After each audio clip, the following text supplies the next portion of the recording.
What's going on? My video is going to be about Keith Olbermann calling Donald Trump a little whiny kunte kinte. I've never been that big on Keith Olbermann. He always struck me as some dude who just said things to be shocking and to get over. There's a reason why even racist ESPN got rid of his behind. You know, him and Dan Patrick were like tight back in the day on the show.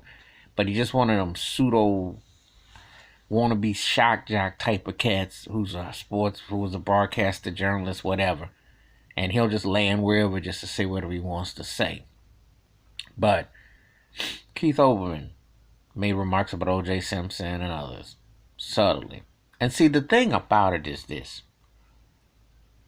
I'm going to say it like this. You have to check white folks when they talk about black folks, especially when they're trying to act like they're in the popular content of it all. And then it leads to a situation where he'll use Trump to try to say he got caught or weak in fear. Kunte Kinte was a strong African brother in Roots Alex Haley's work. Now, you think Keith Olbermann gave Trump way too much love by saying Kunte Kinte. I think he wanted to rename him Toby, the American version. But even then, he would get hit with disdain. But see, when people can say racially charged vile remarks and I get called out on it, it's been there. He said stuff about OJ. And I know there are people divided about OJ Simpson. That's your choice. Personally, I never thought he did it. A lot of things with OJ, but I didn't believe that. But that's another time, another story. And we can do a video on that if you want to. But my point is this. They didn't check him for his thin veal shots before. And it's been building up. See, a lot of these white journalists will slowly say things when it's fashionable. So, like, I've seen them say stuff with Michael Jackson, and it was fashionable, so they thought.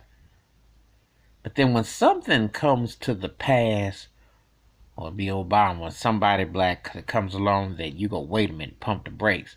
Well, then you got to hold them all accountable for all of it.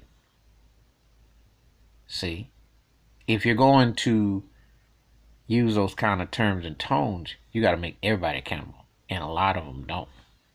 And so Olbermann been feeling himself and been doing what he want. And now he gets to, how does he get to go pop off and say, compare Kunte Kinte to Donald Trump?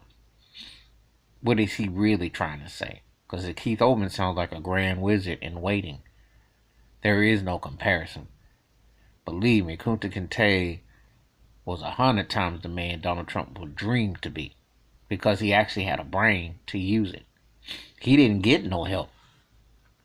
If Kunte Kinte's character had gotten help and had support, it'd been a different situation. Donald Trump ain't been nothing but handouts his whole life. And the truth is, what they always try to say about affirmative action, that's what Trump represents. But from his daddy onward, he's been begging and looking for help with his hands out. He panhandles. There was no panhandle with Kunte Kinte. Trump's a panhandler of the most pathetic, embarrassing proportions. And then he has the nerve to be racist on top of it and a spoiled white brat. Big difference. But when you don't hold people accountable, they throw things. Keith Olbermann, so-called journalist, is no different than what Rush Limbaugh did. Got on ESPN. Kurt Schilling got on ESPN. You see a pattern there. The racist of Keith Olbermann and the white privilege allows him to say Kunte Kinte and Donald Trump in the same sentence. If you watch Roots back in the day and you know how powerful that show, when it's still the greatest TV miniseries, and I'm going to say this again. Before we got into this pandemic, one of the last things I remember on it was that white guy saying, it's a white man's country.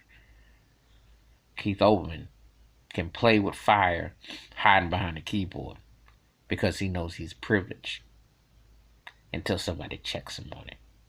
But who's going to check him on it? Because the powers that be before and where he worked before allow Kurt Schilling and Rush Limbaugh. There's a certain pattern to recycle. That's my thoughts and takes. Hit the like and subscribe, and the bell rings a new video. Wash your hands, keep your mind clear, watch out for one another, and you have to watch for the subtlety because then it becomes the majority in words.